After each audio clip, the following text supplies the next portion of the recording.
काहीतरी गरम गरम लागतंय. Chinese चला rice. नाही हे अंडा राईस असणार आहे. अंडा राईस. अंडा राईस. सोना येस, अंडा राईस इज व्हेरी इम्पॉर्टंट. कारण ह्या सिनेमातला अत्यंत महत्त्वाचा सीन याच्या भोवती अवतीभोवती घडतो. सीन काय आहे हे सांगण्यापेक्षा सीन कसा केला आपण शूट हे नक्की सांगूया ना. मला सांगायला खूप आवडेल. मी ॲक्च्युली पुण्याच्या खऱ्या गाडीवर चालू असलेल्या रात्री 12:30-12:30च्या आसपास जाऊन शूट केलं. In real location, with real sound, with real public, with real chaos.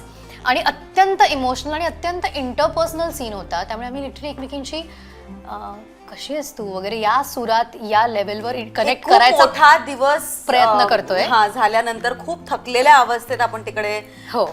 आलेलो असतो आणि लोक इतकी गोंगाट करत होती. To focus and do that scene was very challenging. पण म्हणजे तुमचं काय ह्या अंडा राईसशी काही असोसिएशन होतं का लहानपणीचं? हो म्हणजे काय, तुम्हाला सोडून आम्ही किती मज्जा केली तिकडे. कॉलेज संपल्यावर आम्ही संध्याकाळी गाडीवर फिरत फिरत तिथे जायचो आणि मग तिथे पण बसून. माय सांग, तू कॉलेजमध्ये असताना तूही खाल्लं असशील की अंडा राईस? नाही, मग तू काय खाल्लं? मला खूप थोडासा पॉकेट मनी मिळायचा. आणि ती व्हेजिटेरियन होती म्हणून ती अंडा राईस नाही खायची. मागे उरणे